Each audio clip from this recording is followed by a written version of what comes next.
noite. Esse trabalho será apresentado pelo Alex e por mim, Veridiane.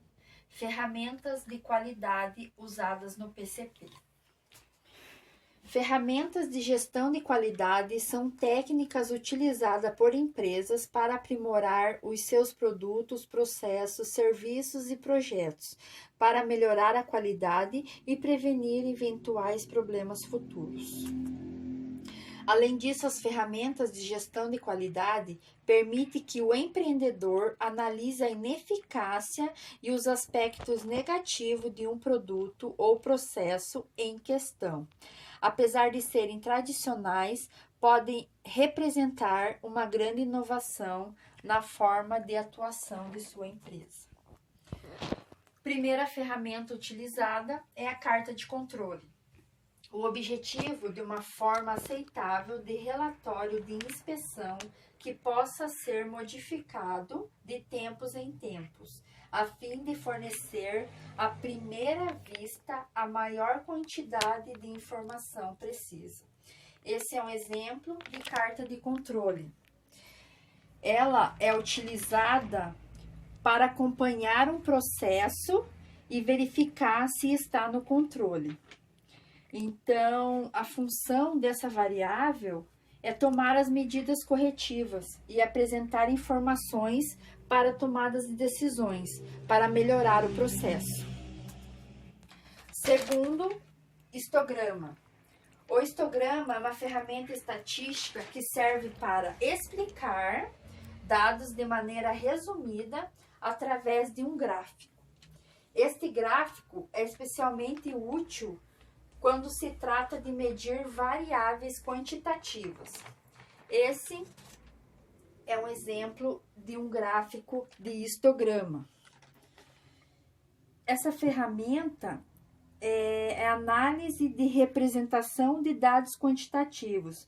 Então, mostra a frequência com que algo acontece. Terceiro, diagrama de Pareto. O objetivo é compreender a relação ação-benefício, ou seja, priorizar a ação que trará o melhor resultado. O diagrama de Pareto é uma ferramenta muito importante, porque através dele é possível identificar pequenos problemas que são críticos e causam grandes perdas. Esse é um exemplo de gráfico de Pareto. Esse é um exemplo do diagrama de Pareto, gráfico de Pareto. Ele é utilizado para estabelecer diagrama de dispersão ou gráficos de dispersão. São representações de duas ou mais variáveis que são organizadas em um gráfico em uma função da outra. Então, o diagrama mostra se existe ou não uma correlação entre duas variáveis estudadas, sendo que caso haja correlação, ela pode ser positiva ou negativa. Então, ao entender a correlação entre duas variáveis, é como influenciar a outra. Podemos determinar o melhor uso delas para melhorar a qualidade e produtividade da nossa empresa. Então, esse é um exemplo de diagrama de dispersão que mostra uma correlação negativa entre as variáveis. A correlação fraca, forte e perfeita.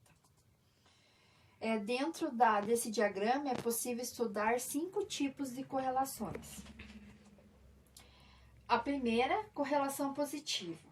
Um exemplo que imagine aplicar dentro de uma linha de produção mais horas treinamentos. Imaginou? Então, qual será o resultado disso? Com o maior volume de treinamentos que você oferece, maior será a qualidade do produto. Ou seja, a qualidade se relaciona positivamente com o treinamento. Correlação negativa, né? Vamos usar ainda utilizando o exemplo, né, do treinamento. Podemos enxergar esta relação inversamente proporcional, ou seja, diminuindo as horas de treinamento, consequentemente gerará um aumento das horas de retrabalho. Correlação perfeita. Quando não há uma grande dispersão entre os pontos, a correlação será total entre os dados, né? Independente da tendência, seja positiva ou negativa. Correlação forte. Maior relação entre os dados. Com isso, podemos identificar como fortes quando os dados estão bem próximos e altamente concentrados. Correlação fraca. Você com certeza imagina que essa correlação é inversa à correlação anterior. Então, quanto maior for a dispersão dos pontos, menor será o grau de correlação entre os dados. Ou seja, eles quase não possuem uma correlação. Então, o diagrama de dispersão, ele é usado para identificar as causas dos problemas, né, e avaliar as ações positivas, né, para que durem, para que cortando ações positivas que deram certo na empresa. E o quinto ferramenta é o fluxograma, né? Então ele é utilizado em várias áreas para documentar, estudar, planejar, melhorar e comunicar processos complexos, por meio de diagramas claros, fáceis de entender. Então, esse é um exemplo de fluxograma. Então, esse gráfico é de um procedimento, né? E dessa forma descomplicada, mostra o fluxo do processo, a sequência operacional que caracteriza o trabalho executado de um setor ou de uma empresa.